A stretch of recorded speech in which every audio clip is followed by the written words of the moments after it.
Bom dia, tudo bem com vocês, né? Eu vou falar uma coisa para vocês. Talvez eu vou ficar triste se essa aula for pro ar. Por quê? Vou explicar para vocês. Deixa eu tirar a máscara aqui. Então, pessoal, essa aula, ela está sendo gravada antecipadamente, né? Porque, já vou falar, se ela estiver indo pro ar, eu vou estar triste. Porque se ela não for por ar, é porque a gente voltou com as aulas. Mas se ela estiver sendo transmitida para vocês, né, logo lá no dia 1º de julho, é porque não retornamos. E claro que eu vou ficar triste porque fiquei na esperança de vê-los, né, presencialmente, mas também a gente tem que entender que não sei como que vai estar, porque a gente já vai entrar de férias, então hoje essa aula aí é antecipada, tá bom? Outra coisa é que se dia 1º de julho, né, que essa aula vai ao ar, a gente vai estar falando presencialmente, ou não. E aí, o que vai acontecer? Vai faltar também bem pouquinho para a gente retornar de verdade, tá? Porque a programação era agosto, mas talvez estejamos aqui todos na sala antes de agosto, né? E eu espero que assim seja, tá? Então, hoje nós vamos falar sobre a Pax Romana. A Pax Romana ainda faz parte, pessoal, do período que nós estamos falando, que é a República, né? Finalzinho da República, começo do Império Romano. Aquele período mais longo, né, que o Império Romano teve, tá? A gente não pode esquecer, anotem aí, que Otávio Augusto foi o que inicia o Império Romano, tá? Então, o Império Romano está totalmente vinculado a Otávio Augusto, tá? Então, a gente não pode esquecer disso daí, tá bom? O que é Pax Romana? Pax Romana, PAX, né? Pax é a mesma coisa que paz, mas Pax com o X é em latim. Mas paz, né, significa paz. Romana é um período ali onde Roma e todas as regiões que já haviam sido conquistadas, tá? Durante a República e agora o início do Império Romano, essas regiões teve um período de paz prolongado e ordem. O que significa isso? Diminuiu a pobreza, diminuiu o desemprego, tá? E os conflitos sociais. Então, ó, período da Pax Romana, diminuição da pobreza, diminuição do desemprego e os conflitos sociais. São três coisas, tá? Por isso que a gente chama de Pax Romana, tá? Foi esse período aí que se estende durante o governo de Otávio Augusto, que a gente não pode esquecer. Esse título, Augustus, vocês vão ver aí ele muitas vezes, porque todos os imperadores que vão seguir aí, desses primeiro, eles vão ter esse título de Augusto, tá? Que significa o quê? Divindade, tá bom? Então, por isso que a gente sempre vai... Ah, professora, mas é o mesmo Augusto? Ah, não, é um título Augusto, beleza? Outra coisa que eu também tenho que falar com vocês, Estuando, é o seguinte.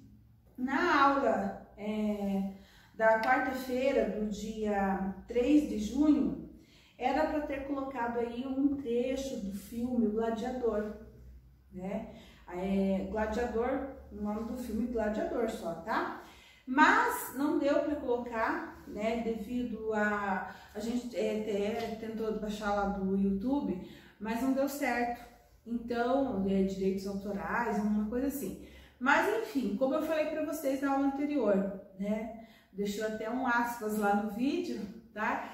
Que é para vocês assistirem esse filme, vale a pena, tá bom? Vai falar de todo, e veja que o trecho do filme que vai estar falando, que vai mostrar a briga dos gladiadores, já é um período em que Roma está no seu auge, tá? Então está totalmente desenvolvido, o Coliseu já está pronto, lindo, maravilhoso. Hoje nós temos ruínas do Coliseu lá em Roma, né? Mas é o período que o Coliseu está pronto, está maravilhoso, as ruas, avenidas, todos os prédios públicos estão lindos, maravilhosos. Então, vocês podem assistir aí que vocês vão perceber que é o período da terceira dinastia, né? a dinastia dos Antoninos, tá? Então, são várias sequências aí de imperadores que vão se seguir esse período do Império, tá bom? Beleza? Então, vamos lá, então. Na página 46, eu quero que vocês abram aí, né? Vai estar assim, ó. Pelo apaziguamento dos conflitos sociais, o período governado por Otávio Augusto deu início à Pax Romana. O mundo antigo nunca vivera um período tão prolongado de paz, ordem, administração eficiente e prosperidade. Embora a Augusto, quem está falando do Otávio, se tivessem seguido governantes, tanto eficientes quanto ineptos, as características essenciais da Pax Romana persistiram. Então, a gente está vendo aqui, ineptos é a capacidade, tá? Que eles não tinham, né, capacidade de resolver os conflitos que estavam. Então, Otávio, ele consegue resolver isso, tá?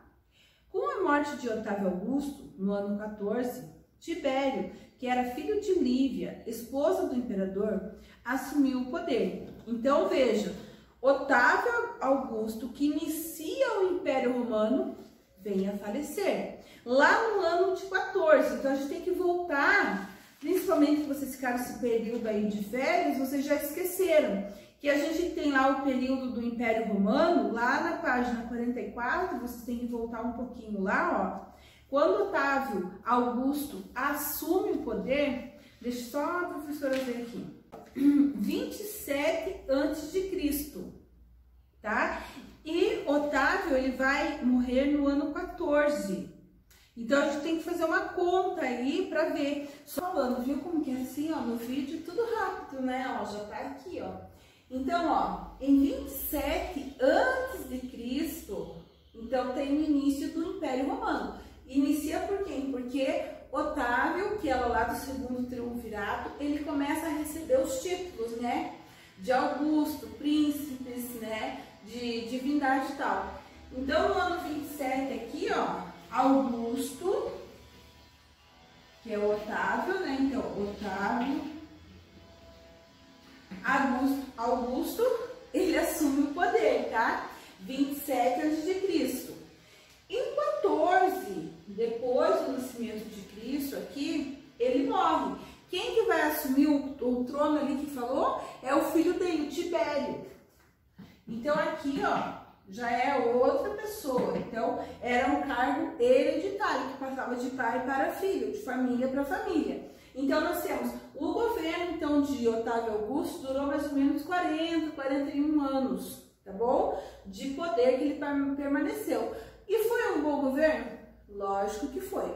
Construção de estradas, obras públicas, ele conseguiu a Pax Romana, né, que é o período que a gente chama de Pax, porque não tinha conflito entre plebeus e patrícios. O desemprego acaba porque ele começa a criar obras públicas, e isso faz com que a taxa de desemprego ela fique muito pequena, né? Além disso, ainda, ele dá benefícios à população, dá mantimentos, o trigo, que era um dos principais produtos alimentícios da época, né? Ele cria espetáculos para as pessoas assistirem também. Então, é um período chamado realmente, esse nome é bem colocado ali, Pax Romana, tá? E aí vem o governo de Tibério, tá bom? Então, ele começa em 14. E qual que é o fim? Qual é o término, o ano? 476, tá? Então, tudo isso aqui, ó, são mais de 500 anos de poder de romano, né? Dividido em 3 poderes. Lógico, o que mais tem duração é o período do Império Romano, tá? E aonde também vocês vão ver aí no mapa da página 47, que é onde ele consegue um maior poder, expansão territorial. Ele consegue atingir ali, durante esse período, a maior expansão territorial já vista, tá? Então, a gente vai ver. Também segue, vou apontar aqui para vocês na apostila, esse quadro aqui, ó, que são as dinastias que eu estava falando para você no vídeo anterior, tá? Então, depois de Otávio, houveram aí 4 dinastias, tá? Ó, a Júlio Claudiana, Flaviana, Antonina, que é a do filme lá do Gladiador, que eu falei para vocês, tá? E os Severos, foi a última dinastia que acaba aqui no ano de 476, beleza? E aí nós temos lá, né, vários acontecimentos, a divisão do Império Romano entre Ocidente e Oriente, que a gente já vai ver aí nas aulas que vão seguir. Então, o que a gente pode ver ali, né, que após o governo de Otávio, essas 4 dinastias que vão se seguir aí após o governo de Otávio Augusto, apenas no governo de Cláudio, que é da Júlio Claudiana, foi um governo também tão bom quanto o de Otávio, tá? As outras ali, professora, mas Tibério não fez um bom governo? Não, não tão bom como o que foi o do seu pai, né? E nas outras que se seguem também, teve corrupção, teve falta de apoio, teve conflito entre plebeus, né, e patrícios, enfim. Então, as duas melhores foi a do Otávio e a do Cláudio, tá bom? Que a gente vai ver aí no que se segue, tá bom? O período da dinastia Antonina ficou conhecido como século ou Idade de Ouro. Lembra que eu falei do filme lá para vocês? Então, é o período de esplendor em Roma, tá? Quando houve um grande desenvolvimento da cultura, com estímulo à ciência e à arte, né? Então, a cultura para eles, nessa parte aí, a questão da arte, era mesmo a de teatros, apresentações e gladiadores, de lutas, enfim. Então, tudo isso fazia com que Roma ficasse muito conhecido. E não tinha só o Coliseu, uma arena ali para mostrar esses tipos de espetáculos. Mas em todos os lugares por onde os romanos conquistaram, eles também criaram arenas, tá? Para colocar aí brigas, espetáculos, enfim, todos os lugares por onde eles passaram, né? Como que eu vou saber, professora, a expansão territorial romana? Aqui, ó, esse mapa mostra muito bem, né, o período de esplendor romano, tá? Então, ó, aqui Roma República, até o período da República, aonde se expandiu, né? E aqui, ó, vocês estão vendo toda essa parte verde, desde pequenininho que Roma havia conquistado durante o período da República, ela se estendeu por tudo isso, né? Se a gente for ver um comparado aqui, ó, fazer uma comparação, então, nós temos, ó, que o mapa tá amplo, né? Então, Roma começa nesse pedacinho. No período da República, ela conquista toda a Dota, toda a Península Itálica, parte aqui da Península Ibérica, né? Mas durante o período que a gente está falando, que é o período do Império, ela conquista tudo. Olhem ali, ó. Localizem a Bota. A Bota já havia sido conquistada. Toda essa região havia sido conquistada, tá? Parte da Ásia, olhem aqui, ó. Né? E toda a parte norte aqui da África. Já era tudo de conquista territorial dos romanos, tá? Então tudo estava ligado ao Império Romano, né? Certo?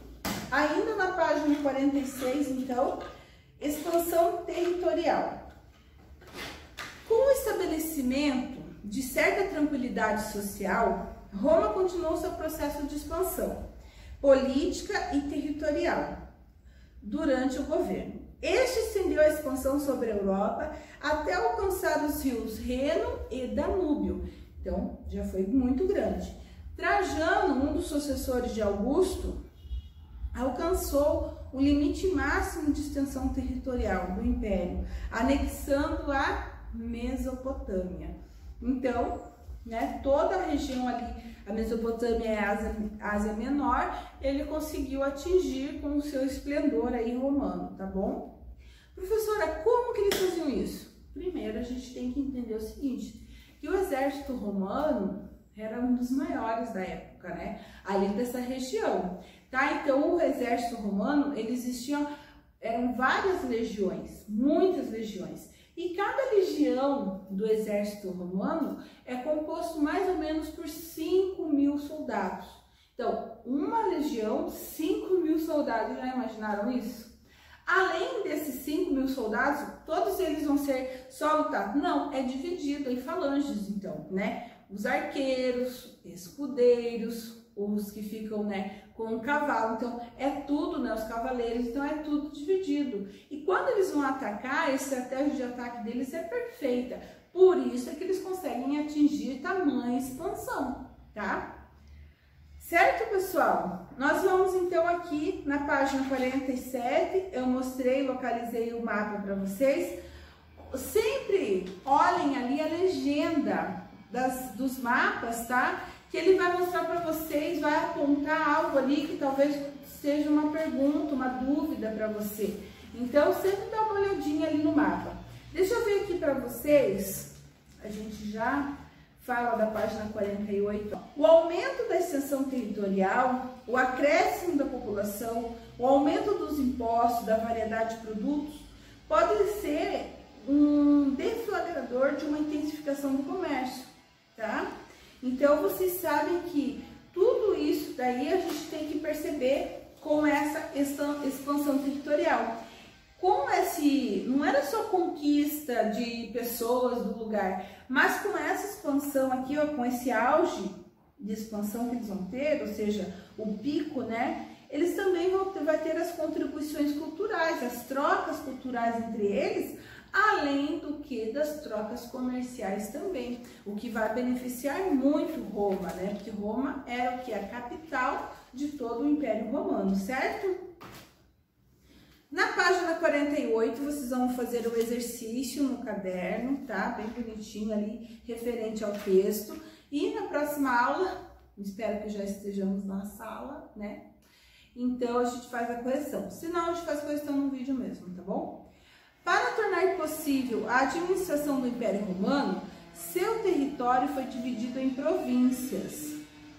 O que significa isso? Que cada território conquistado, cada região conquistada, o Império Romano deixava ali uma pessoa para cuidar. Normalmente essa pessoa ela era do exército romano.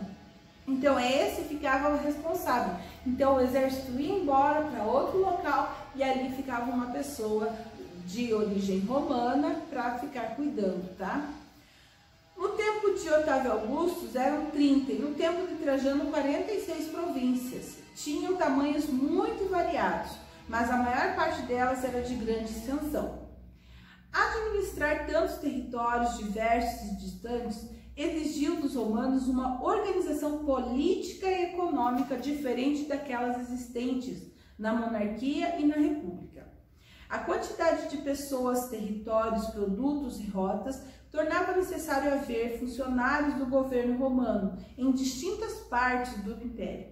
Além disso, a capital deveria gerenciar tudo isso por meio de uma estrutura que precisava ser hierarquizada e eficiente. Então, nessa parte aí eu quero que vocês entendam o seguinte: para conseguir administrar tudo isso, foi necessária a implantação dessas províncias aí, chefiadas por pessoas de origem romana, tá? Então, províncias, não esqueçam disso, tá? O imperador nomeava procuradores que eram responsáveis por impor as leis romanas, controlar o comércio e o pagamento de impostos e garantir a proteção das fronteiras. As legiões romanas ficavam acampadas nos limites de acesso a províncias para conter rebeliões. Então, a estratégia deles era: conquistou, deixa uma pessoa ali de origem romana, que vai fazer com que essas leis romanas elas sejam aplicadas ali na parte que é a fronteira dessa região que é conquistada com outra região. Coloca ali uma das falanges, ou seja, uma legião ali cuidando para que não tenha contato e nem tipo de motim contra os romanos que estavam nessa região, e assim eles iam conquistando aos poucos toda essa extensão territorial romana, tá? E o último parágrafo.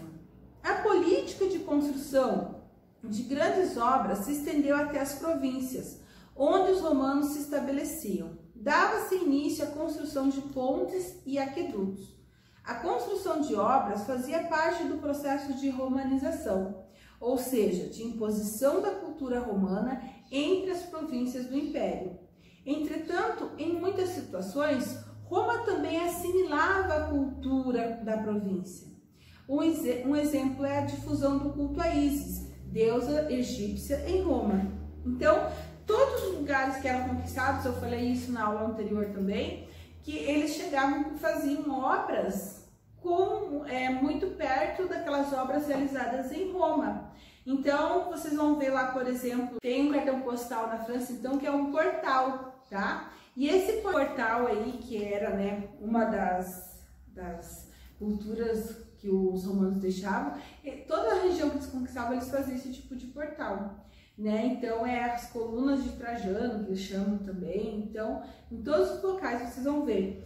Lá em Paris, na região da França ali, também tem uma espécie de uma ponte, que vocês vão ver ali na página 48, que é um aqueduto. Um aqueduto é feito onde? De Roma. Então, veja, foi usado isso por muito tempo, tá?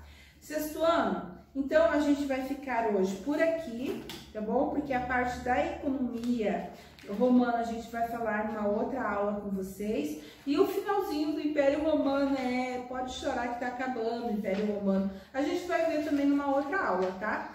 Hoje, então, só pra gente fazer uma revisão aí, Pax Romana, período, né, de paz e o que eu falei mais? Ordem. Então, Pax Romana, período de paz e ordem, né? Expansão territorial é onde chega o auge de Roma, onde eles atingem a maior parte de conquistas territoriais, né? 4 dinastias se seguiram após Otávio Augusto, tá? E a gente vai lembrando dessas questões aí. Beleza, pessoal? Então, até breve, né? Como eu disse no início, eu espero que eu esteja com vocês na sala, tá bom? E beijos, tá bom, meus gatinhos?